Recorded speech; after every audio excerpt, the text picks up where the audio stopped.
Terima kasih karena memilih channel ini. Sebelum kita mulakan video ini, sila pertimbangkan untuk menekan butang like, share, dan subscribe, dan aktifkan butang lonceng Anda agar Anda sentiasa mendapat info-info percuma pada setiap hari dari channel kami. Dan tinggalkan komen Anda karena komen Anda amatlah dihargai. Terima kasih. Bukan saya yang tentukan kedudukan dalam parti. Demikian reaksi Presiden Bersatu Tan Sri Muhyiddin Yassin susulan dakwaan terdapat usaha mengetepikan kepimpinannya dalam parti berkenaan. Sebelum ini tercetus desas-desus wujud percaturan untuk menstruktur semula kepimpinan Bersatu dengan menggantikan Muhyiddin. Bukan lagi rahasia, pergeseran boleh dilihat jelas melalui kenyataan pemimpin tertentu yang menghentam chord sama dalam parti. Tindakan itu dilakukan dipercayai kerana wujud dua kem dalam kepimpinan Bersatu kini, masing-masing pasukan menyokong presiden dan satu lagi menolak kepimpinan bekas Perdana Menteri yang juga pengerusi Perikatan Nasional PN itu. Muhyiddin yang ditemui selepas merasmikan persidangan tahunan Bersatu di bahagian Pagoh 2025 di sini hari ini berkata cakap-cakap berkaitan pertukaran kepimpinan hanyalah ramalan. Begitu juga katanya dengan desas-desus berhubung barisan kepimpinan dalam PN yang bukan juga ditentukan beliau seorang, sebaliknya barisan pemimpin parti yang bekerja sama. Mereka yang buat keputusan, kalau mereka kata nak saya, ambillah. Setakat saya tahu dalam perjumpaan antara Bersatu dengan PAS untuk membincangkan soal Perikatan Nasional beberapa bulan lalu, kenyataan dikeluarkan Tan Sri Abdul Hadi Awang menyokong saya sebagai pengerusi PN. Saya nak pegang pada yang satu itu. Itu setakat yang saya tahu. Berhubung kedudukan apapun, baik jawatan saya di mana saya dalam parti, bukan saya tentukan. Saya tak tentukan nak jadi calon Perdana Menteri, bukan saya tentukan, katanya. Malah Muhyiddin mendedahkan beliau pernah menawarkan kepada pimpinan PAS supaya pemimpin parti itu mengambil alih tanggung jawab menerajui PN. Saya pernah menawarkan kepada mereka selepas saya terpilih semula sebagai Presiden Bersatu, saya kata eloklah PAS ambil alih.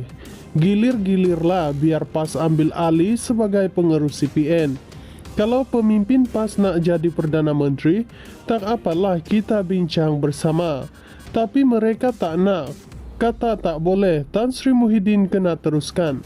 Ini realiti, katanya menambah desas-desus berkaitan pertukaran kepimpinan, bukannya dilakukan mereka yang berada di dalam parti atau gabungan.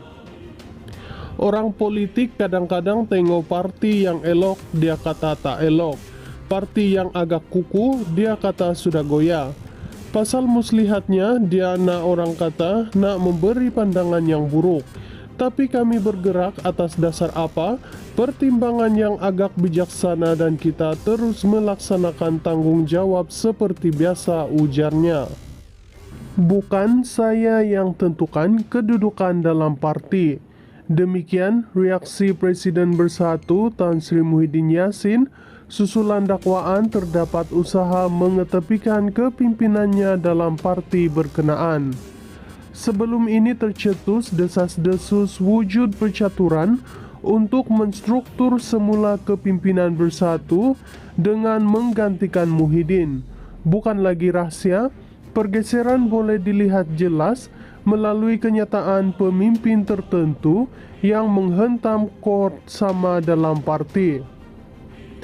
Tindakan itu dilakukan dipercayai kerana wujud dua kem dalam kepimpinan Bersatu kini, masing-masing pasukan menyokong presiden dan satu lagi menolak kepimpinan bekas Perdana Menteri yang juga pengerusi Perikatan Nasional PN itu.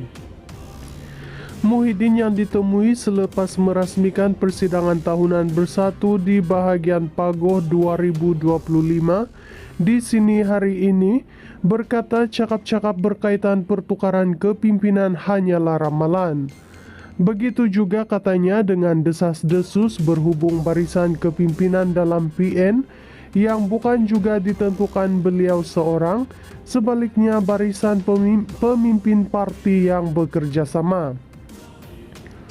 Mereka yang buat keputusan, kalau mereka kata nak saya, ambillah. Setakat saya tahu dalam perjumpaan antara Bersatu dengan PAS, untuk membincangkan soal Perikatan Nasional beberapa bulan lalu, kenyataan dikeluarkan Tan Sri Abdul Hadi Awang menyokong saya sebagai pengerus CPN.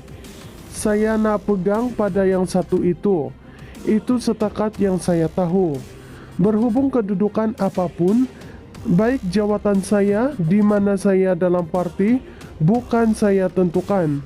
Saya tak tentukan nak jadi calon Perdana Menteri, bukan saya tentukan, katanya. Malah Muhyiddin mendedahkan beliau pernah menawarkan kepada pimpinan PAS supaya pemimpin parti itu mengambil alih tanggung jawab menerajui PN. Saya pernah menawarkan kepada mereka selepas saya terpilih semula sebagai Presiden Bersatu, saya kata eloklah PAS ambil alih. Gilir-gilirlah biar PAS ambil alih sebagai pengerus CPN. Kalau pemimpin PAS nak jadi Perdana Menteri, tak apalah kita bincang bersama. Tapi mereka tak nak. Kata tak boleh, Tan Sri Muhyiddin kena teruskan. Ini realiti, katanya menambah desas-desus berkaitan pertukaran kepimpinan, bukannya dilakukan mereka yang berada di dalam parti atau gabungan. Orang politik kadang-kadang tengok parti yang elok, dia kata tak elok. Parti yang agak kuku, dia kata sudah goyah. Pasal muslihatnya, dia nak orang kata nak memberi pandangan yang buruk. Tapi kami bergerak atas dasar apa? Pertimbangan yang agak bijaksana dan kita terus melaksanakan tanggung jawab seperti biasa, ujarnya. Bukan saya yang tentukan kedudukan dalam parti. Demikian reaksi Presiden Bersatu Tan Sri Muhyiddin Yassin susulan dakwaan terdapat usaha mengetepikan kepimpinannya dalam parti berkenaan. Sebelum ini tercetus desas-desus wujud percaturan untuk menstruktur semula kepimpinan Bersatu dengan menggantikan Muhyiddin. Bukan lagi rahasia, pergeseran boleh dilihat jelas melalui kenyataan pemimpin tertentu yang menghentam kord sama dalam parti.